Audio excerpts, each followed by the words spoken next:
Să trecem peste clipe grele, să trecem amândoi prin visele mele. Te la cu mine, la roșii, la bine, copii și familie, toate de la sine. Să vină oricine să-mi spună de tine, să-mi spună de tine. Nu plătești dragostea în rate, nu consum într-un an jumate.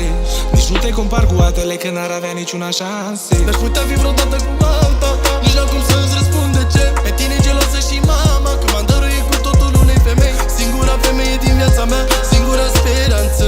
Îți mulțumesc că ai apărut și mi-ai dat sens în viață. Eu nu sunt